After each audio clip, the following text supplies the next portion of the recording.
hospitality, and occasionally Hannah and I would partake of it.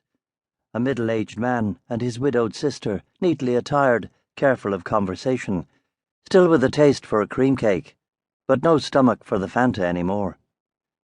Hannah had phoned to invite me over a few days earlier, and I had immediately said yes. Was she lonely, I wondered? Her eldest son, my nephew Aidan, was away on the sights in London, and almost never came home. His phone calls, I knew, were even less regular than my own. But then, he was a difficult man. One day, without warning, he had turned from being a cheerful and extroverted boy, something of a precocious entertainer, to a distant and angry presence in Hannah and Christian's house. And that fury, which seemed to arrive without warning to poison the blood of his veins, never diminished through his teenage years, only building and swelling and destroying everything it came into contact with. Tall and well-built, his Nordic ancestry providing him with clear skin and blonde hair, he could charm the ladies with barely a flicker of an eyebrow, and he had a taste for them that seemed impossible to satisfy. It is true that he got one poor girl into trouble when the pair of them were not even old enough to drive, and there was war over it for a time. In the end, the child was given up for adoption after a terrible row between Christian and the girl's father that led to the police being called out. I never heard from Aidan now.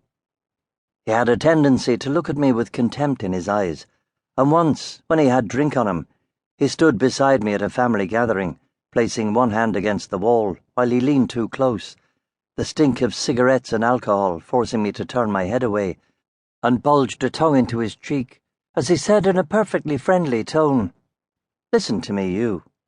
Do you ever think you wasted your life, no? Do you never wish you could go back and live it all over again? Do everything differently. Be a normal man instead of what you are." And I shook my head and told him that at the centre of my life was a feeling of great contentment, that although I had made my choices at a young age, I stood by them still. I stood by them, I insisted, and although he might not have been able to see the sense of my decisions, they had given my days clarity and meaning, qualities that his own life sadly appeared to lack. "You're not wrong there, Odran," he said, stepping away, freeing me from the prison of his torso and arms. "But still I couldn't be what you are. I'd rather shoot myself." No, Aidan could never have made the choices I made, and I feel grateful for that now. The truth is that he did not share my innocence or my inability to confront. Even as a boy, he was more of a man than I would ever be. The talk now was that he was living in London with a girl a few years older than himself, a girl with 2 children of her own, which struck me as a curious thing, as he'd wanted no part of the child that might have been his. The only other person in Hannah's house now was the young lad Jonas, who had always been introverted and seemed incapable of holding a proper conversation without staring at his shoes or drumming his fingers in the air like some restless pianist. He blushed when you looked at him, and preferred to be away in his room reading books. But whenever I asked him who his favourite authors were, he appeared reluctant to tell me, or would name someone I had never heard of, a foreign name generally, Japanese, Italian, Portuguese, in an almost deliberate act of defiance. At his father's wake the previous March, I had tried to lighten the mood by asking, "Is it reading that you're doing behind that closed door, Jonas, or something else?" I didn't mean anything by it, of course. It was intended as a joke. But the moment the words were out of my mouth, I heard how vulgar they sounded, and the poor lad, I think there were 3 or 4 other people present to witness the scene, including his mother, went scarlet and choked on his 7-Up.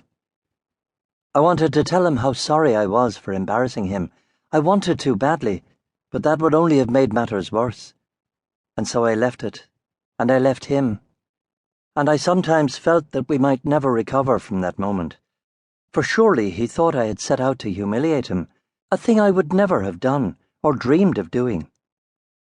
At this time, the time of which I speak, Jonas was 16 years old, and studying for his intermediate certificate, an exam that was not expected to present him with any great difficulties.